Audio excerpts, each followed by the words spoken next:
You all are warm welcomes to my class. Today's point of discussion, definitely we are learning here. Today's also Python. In the next class, we will study database on Thursday and Friday. But right now, because it's our beginning session, that's why I'm covering only Python here. Today's point of discussion is assembly language, high level language, and translators. Okay, language translators. So we have to discuss only these 3 points today. Okay, first of all, write about what assembly language.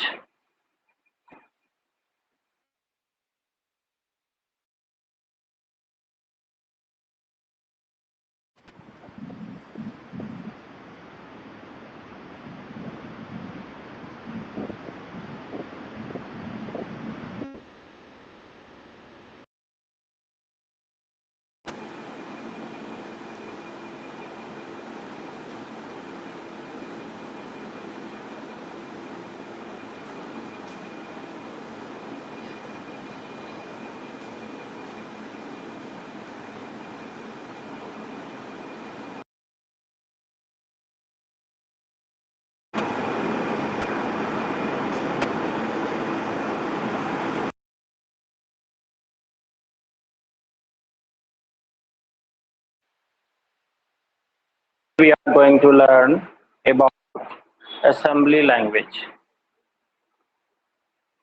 Have you heard about assembly language? In the previous class, I told you that the problems faced in machine language were eradicated. Write about it. The problems or difficulties, the difficulties, the difficulties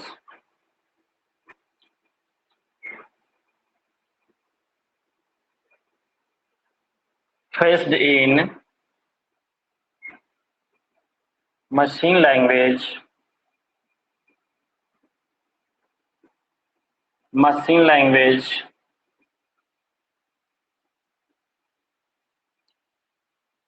were removed or eradicated because we started we started to use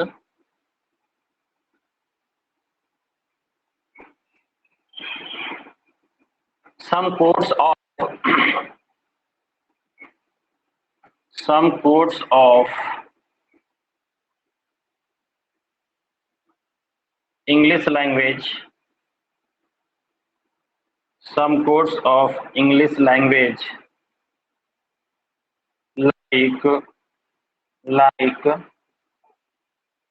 add, comma, sub, comma, div, comma, mult, comma,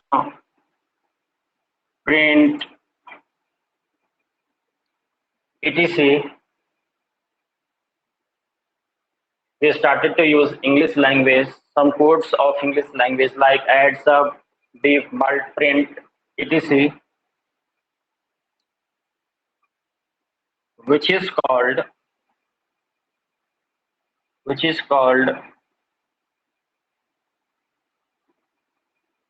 mnemonics, So it is a technical term. So just concentrate over here.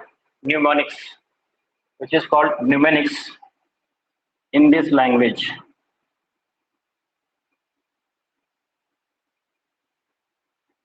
Okay.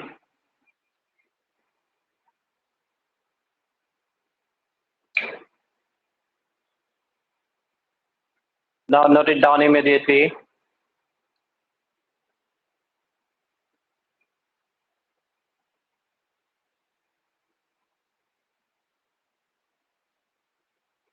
Okay, got it? Now listen to me. मैंने कहा कि जो difficulty हमें machine language में हो रही थी उस डिफिकल्टीज को दूर करने के लिए हम लोगों ने असेंबली लैंग्वेज का डेवलपमेंट किया।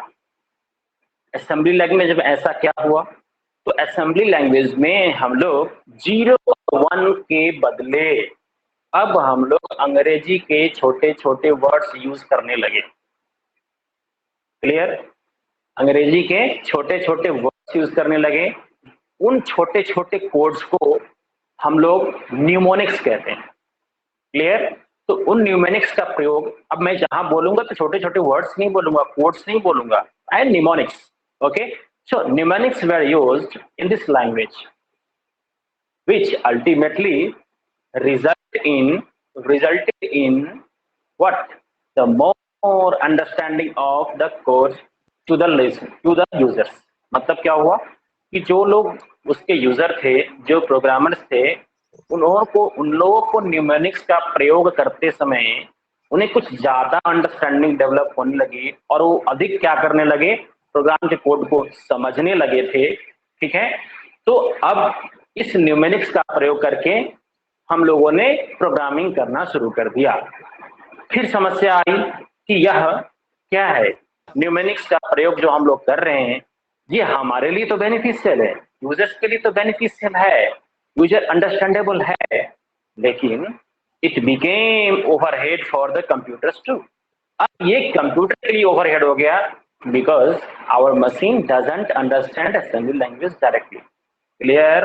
तो अब हम लोग सीखेंगे कि हमको यहाँ से असेंबली लैंग्वेज को डेवलप करने से जो बेनिफिट हुआ, क्या सिर्फ उसका एडवांटेज ही है क्या, या उसमें उसका कोई ड्रॉबैक नहीं है।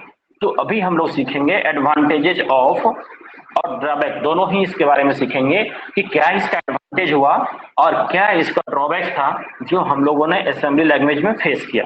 ठीक है, तो अब चलिए, ये हमारे लिए तो बहुत ही बेनिफिशियल था, ये एडवांटेज था इसका कि हम लोगों को अधिक समझ में आने लगा। तो अब हम लोग को देखना है असेंबली लैंग्वेज एडवांटेजेस। ओके, मतलब इसका एडवांटेज क्या हुआ, तो पहला कहता है कि more understandable to the user, more understandable to the users, मतलब ये प्रयोगकर्ता को अत्यधिक समझ में आने लगा। ये प्रयोगकर्ता को अधिक समझ में आने लगा, मतलब कि हम उसमें कोडिंग कैसे करें अब समझ में अधिक आने लगा। लेकिन जब अधिक समझ में आने लगा तो इसमें डिबगिंग भी क्या हो गया, आसान हो गया। ठीक है, तो कहां पे हमने गलती करी है ये अब समझ में अधिक आने लगा। डिबगिंग बिकेम इजियर, और जब ये सब काम आसान हो गया तो कोडिंग ऑल्सो बिकम इजियर। ठीक है, ultimately what it resulted in programming became programming became what? Simpler। अब प्रोग्राम लिखना यूजर के लिए थोड़ा सा ज्यादा आसान हो गया। ओके, लेकिन क्या सिर्फ किसी भी चीज के एडवांटेजेस ही होते हैं क्या उनका ड्रॉबैक नहीं होता? तो ऐसा नहीं है कि दुनिया में जितनी भी चीजें बनी हैं अगर उसके एडवांटेजेस हैं तो उसके ड्रॉबैक्स भी हैं। मतलब उसकी अगर अच्छाइयां हैं तो उसमें कुछ न कुछ बुराइयां भी है। अब ये बुराइयां क्या थी, ये हमारे लिए थी या हमारे सिस्टम के लिए थी? चलिए अब इसको हम देखते हैं कि ये 3 बेनिफिट्स के बाद इसका ड्रॉबैक्स क्या निकला हमारे लिए। इसमें पहला कहता है कि sir it needs language translator. मतलब क्या हुआ कि क्योंकि ये असेंबली लैंग्वेज हमारे मशीन द्वारा डायरेक्टली परसीव नहीं किया जाता। ठीक है, तो अब क्या हुआ कि हमें इस ओवरहेड को कम करने के लिए, मशीन की समस्या दूर करने के लिए हम लोगों को एक लैंग्वेज ट्रांसलेटर का भी डेवलपमेंट करना पड़ा। ठीक है, मतलब क्या हुआ कि ये असेंबली लैंग्वेज है, डायरेक्ट मशीन लैंग्वेज में कन्वर्ट नहीं होगा ऑटोमेटिकली, तो क्या करना पड़ा, इसके लिए लैंग्वेज ट्रांसलेटर की आवश्यकता पड़ गई। और जब लैंग्वेज ट्रांसलेटर की आवश्यकता पड़ गई तब हमारा प्रोग्राम का एग्जीक्यूशन मतलब प्रोग्राम रन करने का स्पीड थोड़ा क्या हो गया, स्लो हो गया। मतलब क्या हुआ कि थोड़ा भी वक्त लगेगा आपको, हालांकि पता नहीं चलेगा कि कितना वक्त लगा, ठीक है। अल्टीमेटली क्या, थोड़ा ही वक्त लगा, मतलब क्या हुआ, मतलब ये हुआ कि थोड़ा सा ही सही प्रोग्रामिंग रनिंग तो स्लो हो गया ना, ठीक है। तो अब क्या हुआ, दूसरा पॉइंट लिखे इसमें, execution of program, execution of codes, or you can say programs, execution of programs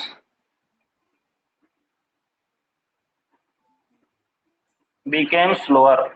मतलब अब जो प्रोग्राम रन जो करता था वो थोड़ा सा स्लो होने लगा, क्योंकि उसे ट्रांसलेशन भी होना है और ट्रांसलेशन के बाद मशीन चेक करेगा, ठीक है। Hurry up, note it down. Question क्या सर? वीडियो रुक रहा है बार बार। वीडियो रुक रहा है,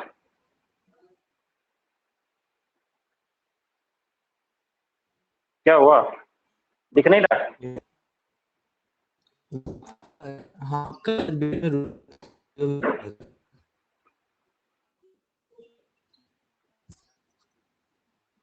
इज इट विजिबल, क्या दिख रहा है नहीं? क्या प्रिंस? सर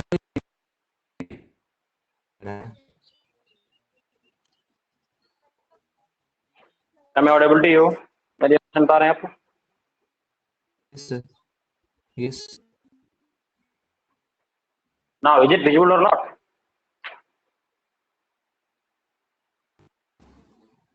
दिख रहा है sir ji.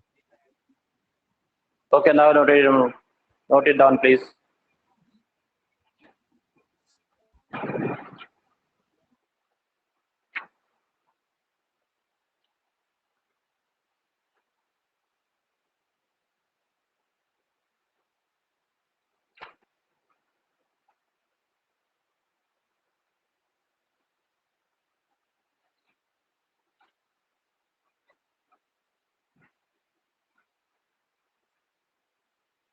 Okay, I hope you completed.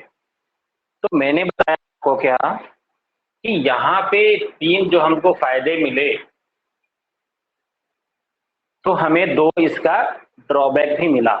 क्या ड्रॉबैक मिला कि assembly language program, assembly language जो थी जिसको हम लोग न्यूमेरिक्स कहते थे, उसको लिखते वक्त उस कोड को, तो उसमें क्या हुआ, हमें ये अधिक समझ में आने लगा। हमें जो गलतियां होती थी उसको हम अच्छे से समझ सकते थे, कर सकते थे, उसको उसको इरेडिकेट कर सकते थे, आई मीन डिबग कर सकते थे, और प्रोग्रामिंग क्या हो गया, थोड़ा सा आसान हो गया। लेकिन कहता है क्या कि इसके इसके दूसरे साइड में क्या हो गया, दूसरे साइड में क्या हो गया कि भाई हमें अंग्रेजी लैंग्वेज का जब आपने वर्ड यूज करना शुरू कर दिया, तो ये तो सीपीयू के लिए अननोन था। अब सीपीयू इसको परसीव नहीं कर सकता, अंडरस्टैंड नहीं कर सकता है, समझ नहीं सकता, ठीक है। उस परिस्थिति में हमें क्या करना पड़ा, इसके लिए एक लैंग्वेज ट्रांसलेटर के डेवलपमेंट करना पड़ा। तो क्या करता है, लैंग्वेज ट्रांसलेटर असेंबली लैंग्वेज के प्रोग्राम को मशीन लैंग्वेज में कन्वर्ट करने का काम करता है, और जो उसका परिणाम होता है उस परिणाम को फिर असेंबली लैंग्वेज में वापस कर देता है, ठीक है। तो अब क्या हुआ कि हम लोगों को वहां पे एक ट्रांसलेटर की आवश्यकता पड़ी, और जब ट्रांसलेटर की आवश्यकता पड़ी वहां पे, तब क्या हुआ, तो हम लोगों को फ्रैक्शन ऑफ सेकेंड ही सही, थोड़ा सा डिले हो प्रोग्राम को क्या करने में, ट्रांसलेट होने में थोड़ा तो वक्त लगेगा ना, फ्रैक्शन ऑफ सेकेंड ही लगे, लेकिन लगेगा तो जरूर। तो इतना तो मेरे स्पीड को इसने स्लो कर दिया है ना, तो थोड़ा सा स्पीड डिग्रेड हुआ, लेकिन ये हम लोग के लिए आसान है, ठीक है। अब कहता है कि सर ये लैंग्वेज ट्रांसलेटर कौन था, तो अब थोड़ा सा हम लोग इस लैंग्वेज ट्रांसलेटर के बारे में पढ़ेंगे कि लैंग्वेज ट्रांसलेटर क्या है, कैसे काम करता है, और किस किस लैंग्वेज के लिए कौन काम करता है, ठीक है। तो आपको नाम सुनने से ऐसा लगता है बचपन में आप लोगों ने भी, मुझे याद होगा, मुझे थोड़ा स्मरण है कि आप लोग अंग्रेजी थोड़ा अच्छा बोल लेते हैं, ऐसा मुझे लगता है। But what the reality is there I don't know. But आप लोगों ने भी बचपन में ऐसा सीखा हो कि सर आपके सर ने बताया कि थोड़ा सा ट्रांसलेटर मतलब कि थोड़ा सा ट्रांसलेशन सिखाया आपको गुरुजी ने, ठीक है। अब ये ट्रांसलेशन जो आपने बनाया, translate into English, translate into Hindi, Sanskrit, whatever, ठीक है। तो अब क्या हुआ कि आप लोगों को वो ट्रांसलेशन थोड़ा सा आता होगा। उसी तरह से मैंने बताया यहाँ पे क्या कि हम लोग जो ट्रांसलेशन करते हैं, क्या करते हैं, एक लैंग्वेज को दूसरे लैंग्वेज में कन्वर्ट करने का काम करते हैं। क्लियर? तो यही तो है ट्रांसलेशन। तो यहाँ पे क्या था कि लैंग्वेज ट्रांसलेटर, ये क्या है हमारा language translator, it is also a point of discussion today, ठीक है। Language translator, look at here, I have written here, okay. तो लैंग्वेज ट्रांसलेटर ये सिस्टम सॉफ्टवेयर है, ये हमारे किसी काम का नहीं होता। मतलब कि हम लोग जिस प्रोग्रामिंग लैंग्वेज में काम कर रहे होते हैं उसको क्या करता है, ये मशीन लैंग्वेज में कन्वर्ट करने का काम करता है, सीधी सी बात है। और फिर हमारे प्रोग्राम का जो आउटपुट आता है, जो रन करने के बाद जो हमें रिजल्ट आता है, उस रिजल्ट को वो हमारी भाषा में कन्वर्ट कर देता है। तो it is a system software, it is a system software that converts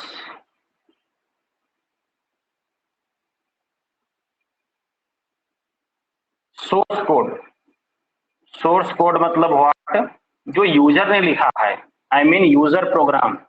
source code का मतलब होता है user program, okay, that converts source code into machine code and vice versa.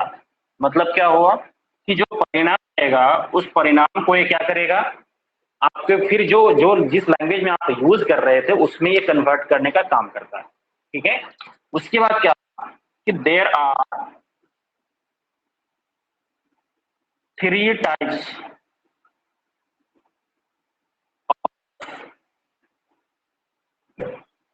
Language translator, okay.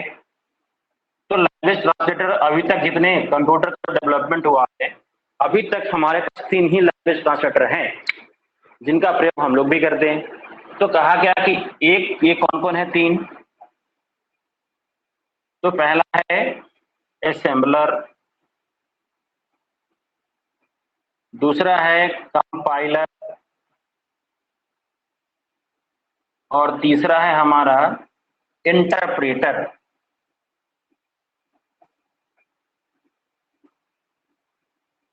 Okay, ये 3 हमारे पास language translators हैं। अब बात आती है कि सर हम लोग किस लैंग्वेज ट्रांसलेटर का यूज, हमारा मशीन किस लैंग्वेज ट्रांसलेटर को यूज करता है। तो इसका निर्णय मैं नहीं करता, इसका निर्णय मेरा लैंग्वेज करता है कि मैं किस लैंग्वेज को प्रयोग कर रहा हूं, उसके अकॉर्डिंगली उसके लैंग्वेज ट्रांसलेटर का सिलेक्शन होता है, ठीक है। मतलब अगर आप यूज कर रहे हैं असेंबली लैंग्वेज, तो याद रखेंगे ये सिर्फ असेंबली लैंग्वेज के लिए। असेंबलर जो है ये किसके लिए है, यह सिर्फ आपका असेंबली लैंग्वेज के लिए बना हुआ है, दूसरा और कोई लैंग्वेज पे काम नहीं करेगा। Assembler is only confined to the assembly language, ठीक है। ये असेंबलर जो हमारा लैंग्वेज ट्रांसलेटर है, जब आप असेंबली लैंग्वेज पढ़ेंगे तब असेंबलर वहां पे काम करेगा, क्लियर है। लेकिन अभी ये जो हम लोग चर्चा करने वाले थोड़ी देर के बाद कि सर ये हाई लेवल लैंग्वेजेस क्या है, तो हाई लेवल लैंग्वेजेस जितने सारे हैं सबके लिए कंपाइलर और इंटरप्रेटर काम करता है, ठीक है। तो जितने भी हाई लेवल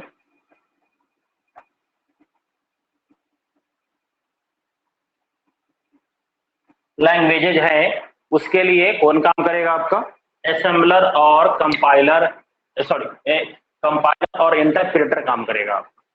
अब फिर बात आती है कि सर ये दोनों जब काम करते हैं तो फिर दोनों की आवश्यकता क्यों, what are the differences between the functionalities delivered by compiler and interpreter. मतलब क्या हुआ कि इंटरप्रेटर और कंपाइलर में दोनों में फर्क क्या है, ये कैसे काम करता है, और मुझे किस कंपाइलर की आवश्यकता होगी जो इस कोडिंग को मैं पढ़ने जा रहा हूँ। ठीक है, तो इससे पहले थोड़ा सा हम लोग समझेंगे कि ये हाई कंपाइलर जो है हाई लेवल लैंग्वेज पे काम करता है। तो दुनिया में जितने भी हाई लेवल लैंग्वेजेस का लिस्ट है या फिर जितने भी हैं, उन दोनों के लिए यही दोनों बने हुए हैं, सारे के लिए यही दोनों में से कोई एक काम करेगा वहां पे। ठीक है, तो अब हम लोग लिखेंगे कि सर कंपाइलर और इंटरप्रेटर के फंक्शन में डिफरेंस क्या होता है, ये दोनों काम कैसे करते हैं, फिर हम लोग आएंगे हाई लेवल लैंग्वेजेस पे। ठीक है, तो लिखिए इसको।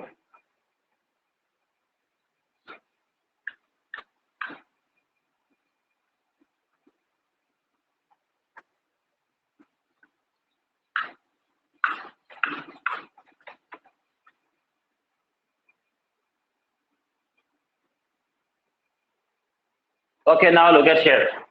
अब एक तरफ है हमारा एक कंपाइलर और दूसरा है interpreter.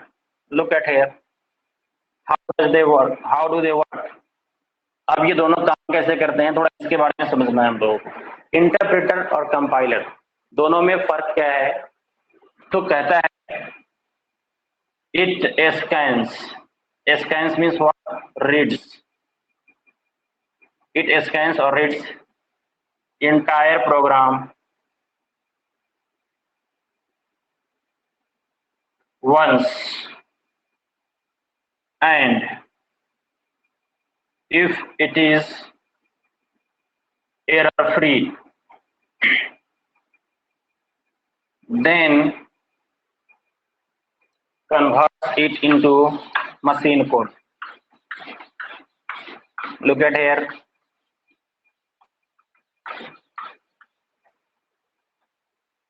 error free, then converts them into machine code. Okay, next, it scans or reads the program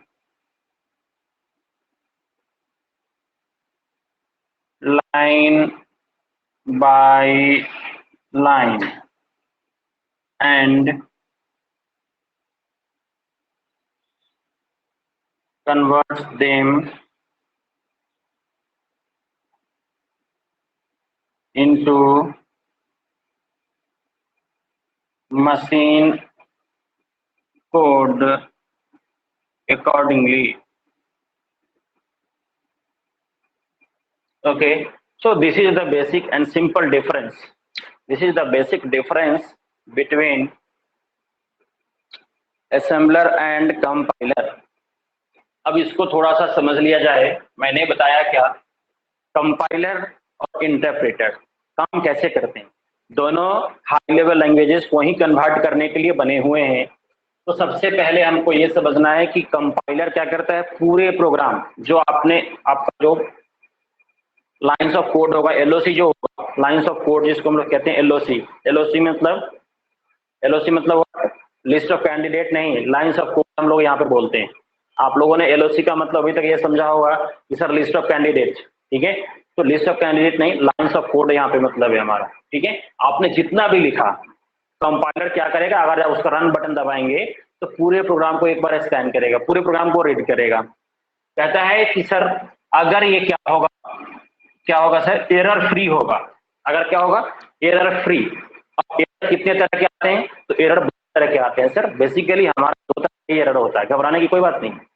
एक सिंटैक्स एरर होता है और दूसरा लॉजिकल एरर होता है। ठीक है, मतलब कि अगर आप कहीं पे, अब लॉजिकल एरर कहाँ आएगा और सिंटैक्स एरर कहाँ पे आएगा, तो ये कंपाइलर किस एरर को पकड़ेगा, तो कंपाइलर की इतनी क्षमता नहीं है कि हमारा लॉजिकल एरर कर सके वो।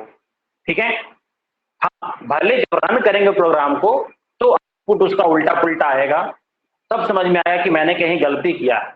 ठीक है, लेकिन कंपाइलर के पास इतनी क्षमता नहीं होती कि वह क्या करें, यूजर के लॉजिक्स को पकड़ सके। इसलिए लॉजिकल एरर को ये दोनों में से कोई नहीं पकड़ सकता। तो दोनों जो काम करते हैं वो हमारे लिए इस पे काम करते हैं, वो हमारे सिंटैक्स एरर को चेक करने का काम करते हैं। Clear? Yes.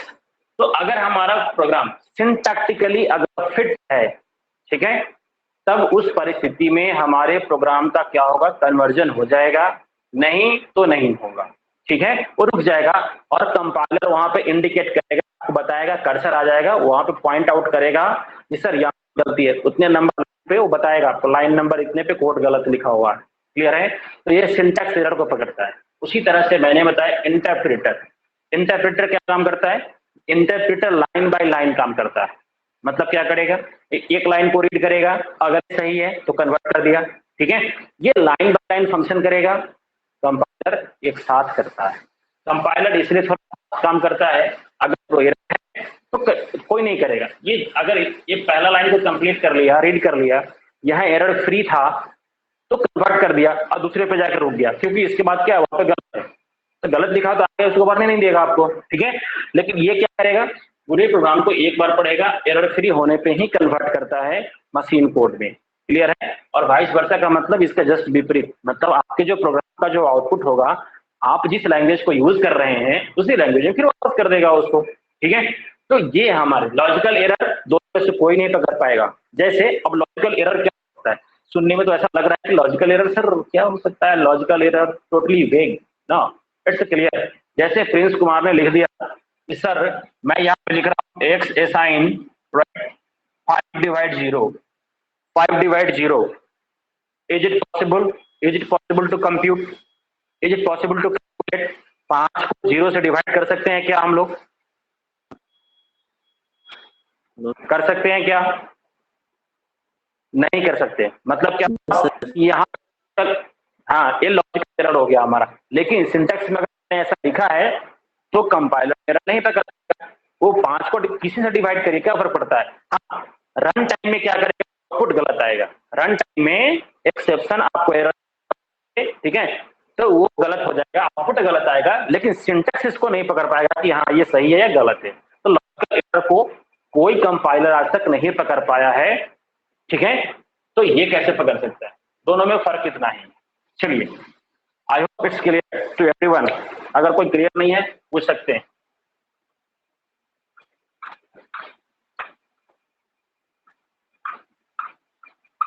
Any question more?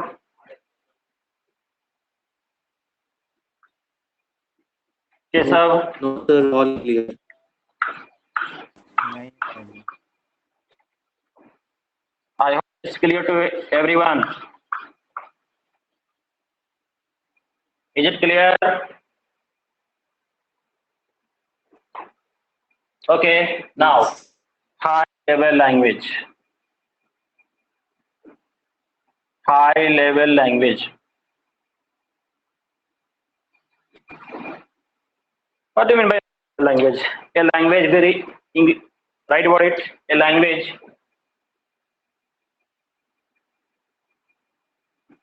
similar to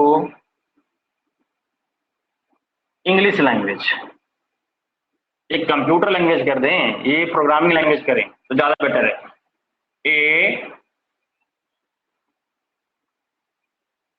A programming language और you can say coding language. A programming language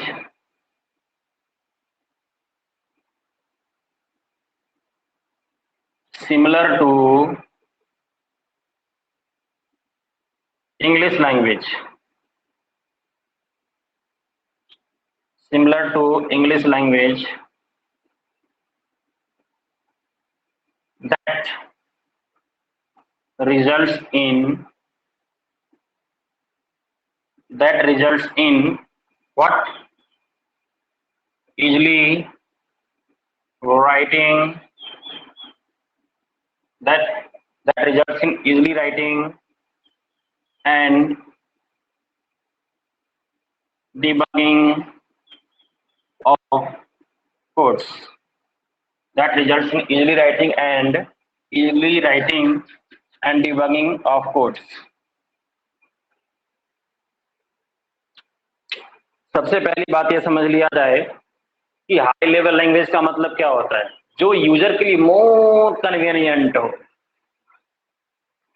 fast network का मतलब क्या है, जो हमारा कनेक्शन कभी रुके नहीं, ठीक है, तो जो यूजर के मन को प्रसन्न कर दे, यूजर को समझ में आए, यूजर को प्रोग्राम कोड समझ में आना चाहिए, पहली बात। दूसरी बात कि अगर उसमें कोई डिबगिंग है, कोई एरर का कोई प्रॉब्लम है, तो यूजर खुद से उसको समझकर उसे क्या कर सकते हैं, इरेडिकेट कर सकता है, खत्म कर सकता है, ठीक है। तो उस वैसे प्रोग्रामिंग लैंग्वेज को हम क्या कहेंगे, हाई लेवल प्रोग्रामिंग लैंग्वेज कहते हैं, ठीक है। अब इसमें बहुत सारे लैंग्वेजेस का नाम मैंने लिखाया था, क्लियर है, बहुत सारे लैंग्वेजेस का नाम मैंने लिखाया था, वो आपको लिस्ट में होगा ही होगा, ठीक है। लेकिन high level language we are going to learn Python. अब जैसे प्रिंस जी ने कहा कि सर सी क्या है, सी प्लस प्लस क्या है, सर जावा क्या है, ठीक है, इनके मन में बहुत सारे प्रश्न हैं भाई, हैं। तो मैंने क्या कहा कि सर सब तो प्रोग्रामिंग लैंग्वेज ही है, लेकिन सब में क्या होगा, ऑपरेशन तो आप सबको यूज करके ही करेंगे। जैसे मेरे पास स्मार्टफोन है, आपके पास भी है, कंपनी अलग है, काम तो एक ही करता है ना सर। तो ऐसा समझ लीजिए कि सर लैंग्वेजेस चाहे जो भी हो, अल्टीमेटली इसका जो गोल है कि सॉफ्टवेयर डेवलप करना, सॉफ्टवेयर डिजाइन करना ही होता है। हाँ, लैंग्वेज अलग होने से सिंटैक्स अलग होगा, अंग्रेजी में बोलने से क्या हिंदी का मीनिंग बदल जाता है क्या, ऐसा तो नहीं है, ठीक है। तो लैंग्वेजेस सारे अलग अलग हैं, इनके सिंटैक्स अलग अलग होंगे, लेकिन सबका ऑब्जेक्टिव एक ही है, to develop software, develop program, clear है। तो अब सबका सिंटैक्स अलग अलग होगा, सबके अपने एडवांटेजेस है, सबके अपने ड्रॉबैक्स है, ठीक है। तो यहां तक आज हम लोग पढ़ा, और अगले क्लास में हम लोग शुरू करेंगे क्या, पाइथन, जो most popular most vibrant language है अभी इस प्रोग्रामिंग फील्ड का, कोडिंग फील्ड का। आप कहेंगे तो मैं दूसरा लैंग्वेज भी पढ़ा सकता हूँ, आपको कोई परेशानी की बात नहीं है, लेकिन जो हम समझते हैं कि सबसे ज्यादा जो यूजफुल हमारे लिए साबित होगा, हम लोग को उसको करना है। Okay, thanks. अभी तो कोई सवाल पूछना है तो आप पूछ सकते हैं, नहीं तो फिर हम लोग मिलते हैं मंडे को, राइट। Okay, next.